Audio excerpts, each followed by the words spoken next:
예수 동행 운동 파트너스 목사님들이 함께 모였을 때입니다.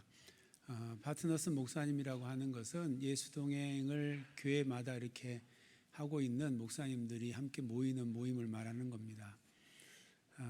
목사님들이 모였을 때에 어느 한 목사님이 이렇게 말을 했습니다. 선한 목자교회 이름만 들어도 참 은혜가 되는 그런 교회 같습니다. 그랬더니 그 옆에 있던 다른 목사님이 이렇게 말했습니다. 아닐걸요. 그래서 옆에 다 같이 있던 목사님들이 의아해서 왜 그렇게 말씀을 하십니까? 그렇게 물었더니 그 목사님이 이렇게 대답을 합니다. 선한 목자 교회이지 선한 양 교회는 아니니까요. 그 말을 듣고 다른 목사님들이 말을 못하고 있었습니다. 그렇습니다. 이 땅에 있는 모든 교회는 선한 목자 교회입니다. 교회의 머리가 되시는 예수님께서 우리의 선한 목자시니까 교회는 모두 선한 목자 교회가 맞습니다. 그런데 선한 목자이신 예수님을 모시고 있는 교회가 웬 소음과 분쟁이 그렇게 많은지요. 교회 안에 선한 목자를 모신 선한 양들이 있는 게 아니고 뿔 달린 염소들이 있다 보니까 교회가 이렇게 소란스럽습니다. 양은 목자의 음성을 듣고 그리고 목자만 따라갑니다. 한 번은 선교사님이 몽골에서 차로 이렇게 길을 가다가 들에 목자들이 양을 치고 있는 모습을 보았습니다. 그래서 차에서 내려서 그 모습을 이렇게 구경을 하고 있었습니다. 목자들이 양들을 데리고 그룹 들판에 양을 먹이고 있었습니다. 그런데 갑자기 날씨가 안 좋아지더니 먹구름이 끼고 그리고는 세찬 비가 내리기 시작을 하는 겁니다. 목자들은 양을 데리고 주변에 있는 동굴로 그 비를 피해서 들어갔습니다. 그 모습을 보고 있던 선교사님이 걱정이 되는 겁니다. 아니 저렇게 양들이 막 뒤섞여서 동굴에 피해서 들어가면 나중에 나올 때 자기 양을 어떻게 구분을 하나 그런 걱정이 되는 겁니다. 근데 보니까 목자들은 전혀 그런 걱정을 안 하는 것 같아 보였습니다. 나중에 보니까 비가 그치고 목자들이 나오면서 양을 불러내는데 목자의 특이한 음성으로 양들을 불러내니까 신기하게도 양들은 그 목소리를 듣고 그리고 장이 양이 부르는 목자가 부르는 곳을 향해서 양들이 이렇게 흩어져서 따라간다라고 하는 것입니다. 그것을 보고 선교사님이 한편으로 놀라면서 한편으로 이 성경 말씀이 생각이 났다고 합니다. 요한복음 10장 27절의 말씀입니다. 내 양이 내 음성을 들으며 나는 그들을 알며 그들은 나를 따르느니라. 모든 교회가 예수님을 나의 주로 고백하니 모든 교회는 선한 목자 교회가 맞습니다. 그렇다면 성도는 선한 목자이신 예수님을 따라가는 선한 양이 되어야 맞는 것입니다. 모든 교회가 예수님만 온전히 의지하고 그리고 그 말씀에 순종함으로 예수님과 함께 따라가는 선한 양 교회가 되어야 하는 것입니다. 선한 목자와 선한 양이 하나가 될 때에 그럴 때에 비로소 선한 양은 선한 목자의 인도함을 따라서 푸른 풀밭 쉴 만한 물가로 인도함을 받게 되는 것입니다. 우리 교회가 선한 목자 되신 예수님을 날마다 바라보고 그 예수님과 동행함으로 늘 예수님을 의지하고 예수님과 함께 걸어서 푸른 풀밭 쉴 만한 물가로 인도함을 받는 선한 양 교회가 될 수 있기 원합니다. 오늘 말씀은 우리가 주님을 목자로 따라가는 선한 양이 맞는가라고 하는 것을 돌아보게 하는 그와 같은 말씀입니다. 우리가 주님을 온전히 의지하고 주님만을 나의 힘으로 삼고 주님의 이름을 세상에 담대히 선포하는 믿음의 삶을 살아가고 있는지 우리 자신을 점검하게 하는 그와 같은 말씀입니다. 오늘 말씀을 통해 우리의 믿음이 예수님을 나의 선한 목자로로 모시고 그리고 선한 양이 되어 늘 그분을 의지하고 그분과 함께 믿음의 길 걸어가는, 그분만이 나의 능력이고 그분만이 나의 소망이 되는 그와 같은 믿음의 삶을 살겠노라고 하는 결단이 우리에게 있기를 원합니다. 14절에 예수님께서 모세에게 말씀하십니다. 바로의 마음이 완강하여 백성 보내기를 거절하는도다. 바로의 마음이 완악하여서 하나님의 명령을 거역하기 때문에 이제 하나님께서 바로를 심판하시겠다라고 하는 말씀입니다.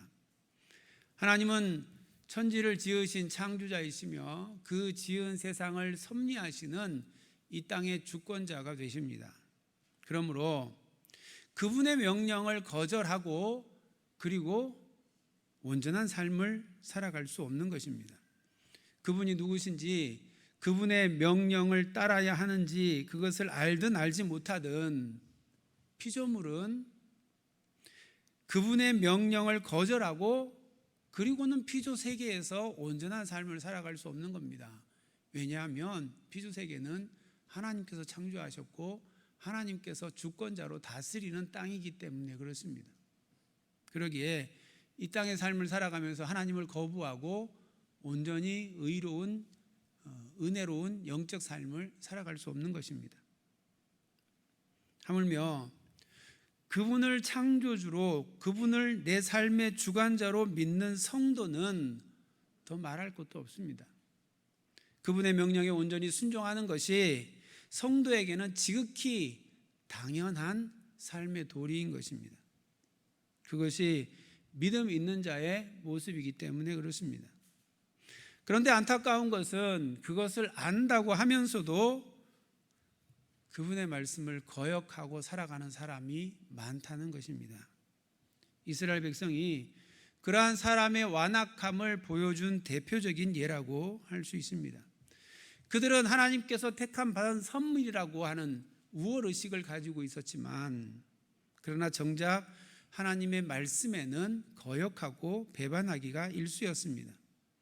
하나님의 이름을 찬양해야 할 선민 이스라엘 때문에 오히려 하나님의 이름이 이방인 가운데에서 더럽힘을 당하기까지 하였습니다. 그러고서야 어찌 하나님의 은혜와 복을 누리며 살아갈 수 있겠습니까? 아무리 하나님께서 그들에게 구원의 약속을 주셨다 해도 어찌 그와 같은 삶으로 그 구원의 약속이 완성될 수 있겠습니까? 그러니 선민이라는 우월식을 가지고 살았지만 결국 이스라엘은 멸망할 수밖에 없었습니다. 이것이 지금 우리에게도 교훈이 되기를 원합니다. 하나님은 우리의 창조자이시고 우리는 그분에게 지음받은 자들입니다. 그것을 항상 잊지 않기를 원합니다. 우리는 그분의 주권, 그분의 섭리에 순종해야 하는 성도들입니다. 하나님 앞에서 스스로 자기의 주권을 주장하고 그리고 하나님의 뜻을 거역하면, 그러한 고집을 부리고 그러한 삶을 살아가면 결국 멸망으로 끝날 수밖에 없는 인생이 된다라고 하는 사실을 우리가 꼭 기억해야 하는 것입니다. 그래서 오늘 본문은 우리하고 상관없는 저 멀리 이집트 애굽의 그 오래전에 바로 왕의 이야기가 아닙니다. 그들의 재앙의 이야기가 아닙니다. 바로 우리의 이야기입니다. 우리가 이 땅의 삶을 어떻게 살아가느냐에 따라 우리의 삶의 결과가 어떻게 되는지를 우리에게 가르쳐 주고 있는, 바로 우리에게 주시는 하나님의 말씀인 것입니다. 도전하시는 이 말씀을 우리의 마음 가운데 새기고 하나님의 말씀 앞에 나를 쳐서 복종케 함으로 늘 하나님의 뜻을 쫓아가는, 그분만이 내가 의지하고 소망해야 할 분인 줄 알고 그분을 바라보고 살아가는 우리가 되기를 원합니다.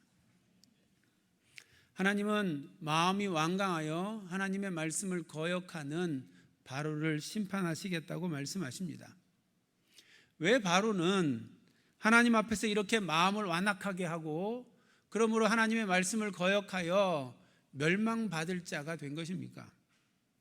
앞에서 우리가 보았듯이 하나님께서는 모세에게 이미 경고를 하셨습니다. 바로 왕의 그 절대 권력을 상징하는 탄닌을 지팡이로 만드시고, 그리고 그 세상 권력이 하나님 앞에서는 한낱 나무 막대기에 지나지 않는다라고 하는 것을 보여주셨습니다.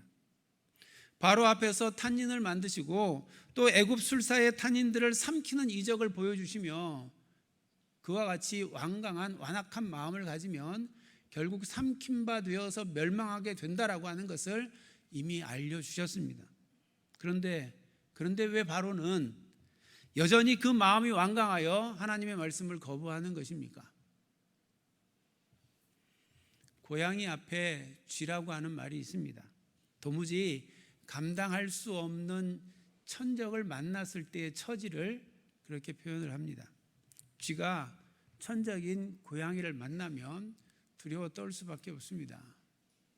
그런데 쥐가 고양이 앞에서 두려워 떨지 않고 오히려 여유를 부리고 그렇게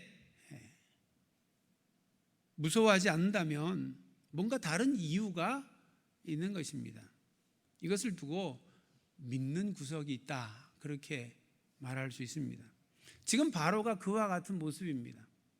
천지를 창조하신 하나님의 명령이 있었고 그 목전에서 보여준 하나님의 놀라운 이적이 있었음에도 불구하고 하나님을 두려워하지 않고 그 마음을 여전히 완강하게 하여 하나님의 말씀을 거역하는 것은 그에게 뭔가 믿는 구석이 있기 때문에 그렇습니다. 그게 뭘까요? 15절에 하나님은 모세에게 말씀합니다. 아침에 너는 바로에게로 가라. 그가 물 있는 곳으로 나오리니 너는 나일 강가에 서서 그를 맞으라. 하나님은 바로가 아침마다 나일 강가로 나아가는 것을 알고 계셨습니다. 그래서 모세에게 너 미리 나일 강가에 나가서 바로가 그리 나올 텐데 그러면 그를 맞으라, 그렇게 말하고 있는 것입니다. 바로가 아침마다 나일 강가에 왜 나가는 걸까요? 바로가 아침마다 나일 강가에 나가는 이유는 아주 정성을 다해서 헌신제를 드리기 위해서였습니다. 애굽에 있어서 나일강은 생명줄과도 같은 것입니다. 그곳에서 그들은 마실 식수를 얻습니다. 또 나일강을 통해서 그 땅이 비옥하게 되어지고 그리고 그 땅에 많은 곡식들이 자라게 되고 그 소출을 얻어서 자신들의 양식으로 삼습니다. 또 나일강에는 수많은 생물들, 수많은 갖가지 물고기들이 자라서 그들의 좋은 양식이 되어줍니다. 그러므로 나일강은 애굽 사람들에게 있어서는 없어서는 안 되는 너무나도 소중한 것입니다. 나일강을 통해서 생명을 얻고 또 나일강을 통해서 풍요로운 삶을 보장받게 되는 것입니다. 만약 온 천지를 우리의 창조주 되시는 하나님께서 지으셨다는 사실을 바로가 알았다면 아마 바로는 나일강에 나아가 하나님께 예배하며 경배했을 것입니다. 주 하나님 지으신 모든 세계 내 마음속에 그리워 볼 때 하늘의 별 울리는 뇌성 주님의 권능 우주에 찾네, 그렇게 아마 매일마다 하나님을 찬양했을 것입니다. 그러나 바로는 나일강을 창조하시고 주관하시는 이가 하나님이라는 사실을 알지 못했습니다. 그래서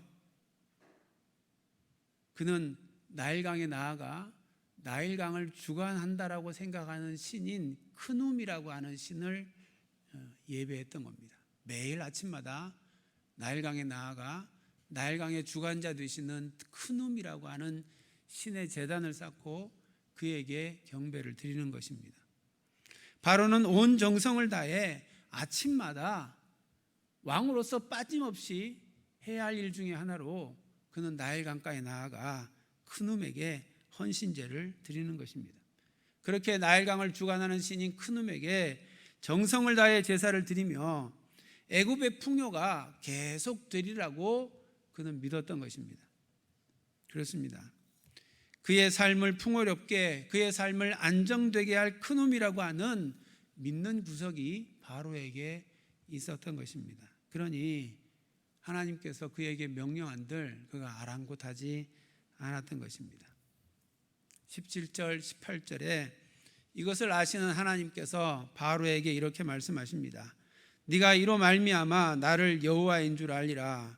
볼지어다 내가 내 손에 지팡이로 나일강을 치면 그것이 피로 변하고 나일강의 고기가 죽고 그 물에서 악취가 나리니 애굽 사람들이 그 강물 마시기를 싫어하리라. 하나님께서 모세를 통해 나일강을 칠 것이고 그것이 피로 변하고 고기가 죽고 물에서 악취가 나서 애굽 사람들이 그 물을 마시지 못할 것이다 말씀합니다. 이것을 통해서 내가 믿는 큰놈이 나일강의 주관자가 아니라 바로 천지를 창조하신 여호와 하나님이 참 신이다라고 하는 것을 네가 알게 될 것이다 말씀하는 것입니다. 바로가 큰놈에게 제사하며 나의 신이 지키사 나일강에 날마다 애굽의 그 풍요와 그 번영이 보장될 것이라고 하는 것을 믿었지만 그렇지 않다는 것입니다.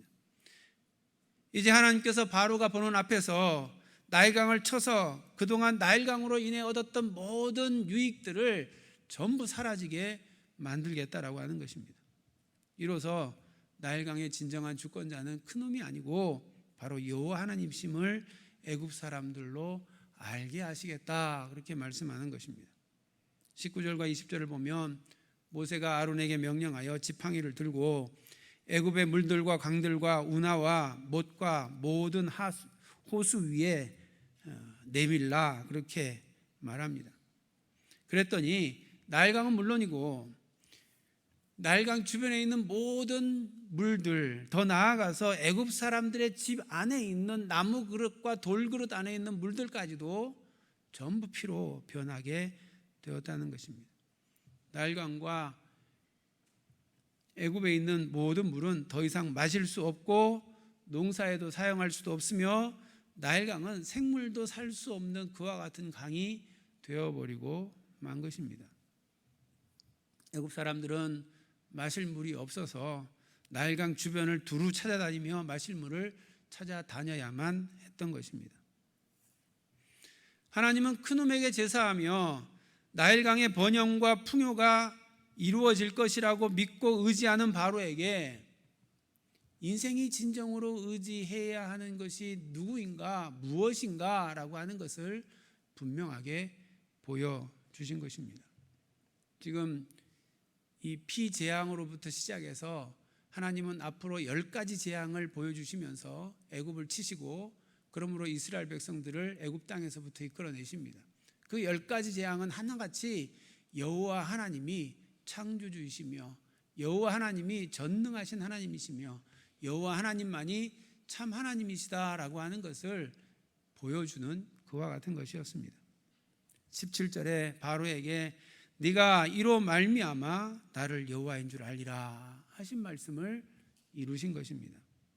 하나님은 바로와 애굽 사람들에게 여호와 하나님 당신이 천지의 창조주시며 만민의 주권자라는 사실을 이렇게 분명하게 보여주신 것입니다. 지금도 하나님은 세상을 향해서 당신이 여호와 하나님이시라는 것을 선포하고 계십니다. 고난과 어려움 속에서도 인내하며 담대히 그리스도의 복음을 전하는 신실한 성도들을 통해서 그리고 주의 종들을 통해서 여호와 하나님은 살아계시며 이 땅에 참 신이다라고 하는 사실을 선포하고 있는 것입니다. 우리는 어떤 신앙의 삶을 살고 있습니까? 어떤 이는 살아계신 하나님과 인격적인 교제 가운데 그분을 늘 만나고 그분의 살아계심을, 그분의 능력을 매일마다 확신하고 그러므로 말미암아 어떤 상황 가운데 있든지 담대하게 그리스도의 복음을 선포하는 그와 같은 삶을 살아갑니다. 아무리 세상이 어리석다고 조롱하고 하나님을 부인하고 세상 신을 따라 살아갈지라도 또 아무리 기대하는 하나님의 일들이 당장 내 삶에 나타나지 않는다 할지라도 내가 만난 하나님이 너무나 분명한 하나님이고 그분이 살아계신 분이시기 때문에 그럼에도 불구하고 그분을 담대하게 선포하는 그와 같은 믿음의 삶을 살아가는 사람들이 있습니다. 그런가 하면 어떤 이는 하나님을 믿는다고 하면서도 생각과 삶의 방식이 여전히 세상에 속하여 있는 사람들이 있습니다. 그의 삶에 하나님께서 역사하실 것이라고 하는 믿음이 없기 때문에 그렇습니다. 하나님을 믿는 것은 그저 교회에서 종교 생활하는 것이고, 이 땅의 삶은 오롯이 세상에서 말하는 그 능력을 쫓아서 그것이 나에게 힘이고 능력이라고 생각하고 그것을 의지하며 여전히 세상에서 살아가는 그와 같은 사람들이 있습니다. 그 사람의 삶에 하나님께서 개입할 여지가 전혀 없습니다. 하나님께서 자신의 삶에 개입하셔서 선한 일을 이루실 것이라고 하는 기대조차 없습니다. 스스로 생각하고 선택하고 스스로 애쓰고 주장하고 스스로 이루는 삶을 살려고 발버둥 치며 살아갑니다. 그리고 자신의 지위와 능력을 의지하고 자신의 가진 것과 세상 처세술, 세상 지식을 의지하며 살아갑니다.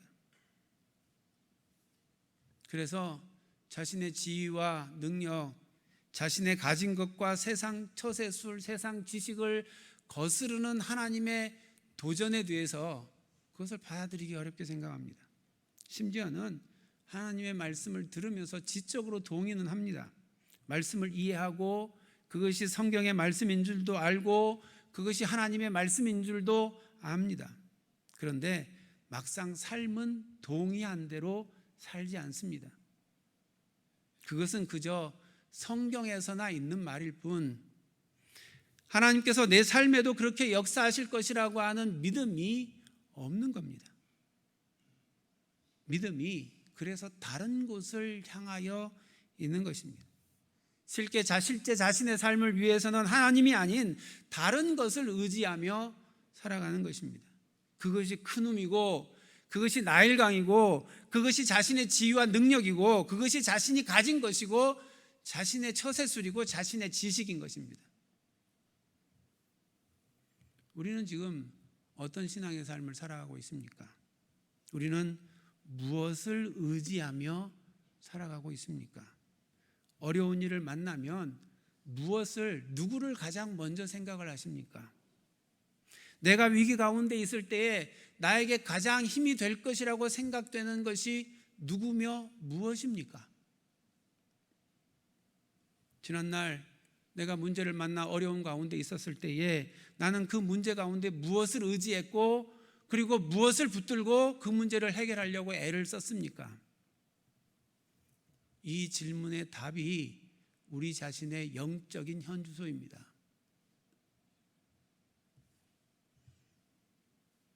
너희가 내 안에 거하고 내 말이 너희 안에 거하면 무엇이든지 원하는 대로 구하라. 그리하면 이루리라. 주님 안에 있으면 원하는 무엇이든지 구하는 대로 주님께서 이루어 주시겠다고 약속하여 주셨습니다. 온갖 좋은 은사와 온전한 선물이 다 위로부터 빛들의 아버지께로부터 내려오나니 그는 변하심도 없고 회전하는 그림자도 없으시니라. 야고보 사도가 그렇게 믿음으로 고백을 했습니다. 우리가 주님과 하나 되어 동행하면 원하는 모든 것 주님께서 책임져 주십니다. 하나님을 나의 아버지로 모신 우리에게 온갖 좋은 은사와 온전한 선물이 다 위로부터 빛들의 아버지께로부터 우리에게 부어지는 것입니다. 그러므로 우리가 여호와 하나님, 나의 주님만이 우리의 인생의 참된 공급자라고 하는 사실을 믿어야 하는 것입니다. 지적 동의만이 아니라 우리의 생각과 우리의 인격과 우리의 삶의 방식이 세상이 아니라 주님을 신뢰하고 어떤 상황 가운데에서도 주님께서 하실 일들을 기대하고 그것을 사모하고 그것을 받아들이고 그것을 따라가는 삶을 살아가기를 결단하기 원합니다. 이 결단과 이 고백이 우리의 믿음이 되기를 원합니다. 그럴 때에 우리의 삶은 주님 안에 있는 것입니다. 선한 양이 되어 선한 목자를 따라가면 푸른 풀과 쉴 만한 물가는 선한 목자가 우리에게 허락하여 주는 겁니다. 그런데 내가 선한 양이 되지 않으면 아무리 선한 목자가 우리 가운데 계셔도 우리는 푸른 풀과 쉴만한 물가를 누리지 못하는 인생을 살아갈 수밖에 없습니다. 우리 교회가 늘 선한 목자 되신 주님을 의지하여 그 주님을 따라가는, 그러므로 계속 내 안에서 선한 목자 되신 주님이 아닌 내가 주인 되기 원하는 내 자신을 쳐서 복종케 하고 선한 양이 되어 주님을 따르기를 힘쓰는 그와 같은 믿음의 삶을 우리가 살아가기 원합니다. 그러면 주님께서 우리의 삶을 인도하십니다. 책임지십니다. 붙드십니다. 이 믿음의 삶 우리 모두가 살아갈 수 있기 원합니다. 이 결단으로 우리의 삶이 언제나 우리와 함께 하시는 주님이 우리의 능력이 되어 살아가는 우리 모두가 되기를 주님의 이름으로 축원합니다.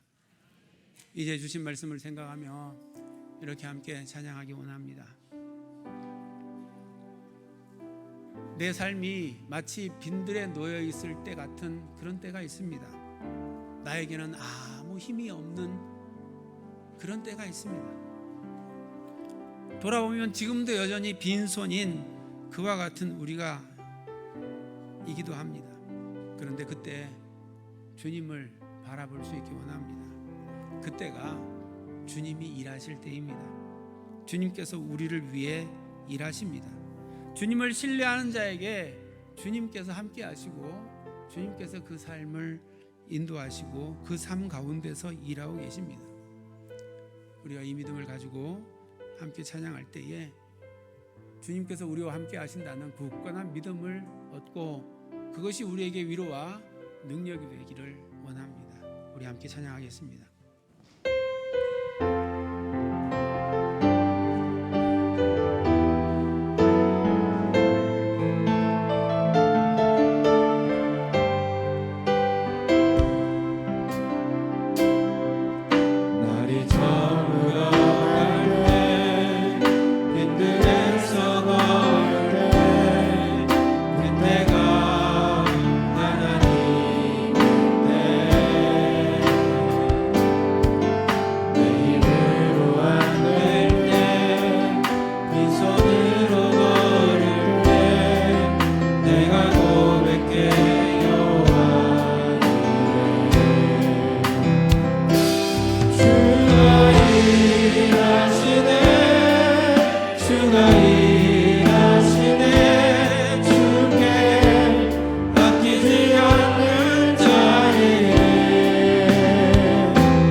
사랑의 하나님, 주의 놀라우신 은혜와 사랑을 감사합니다.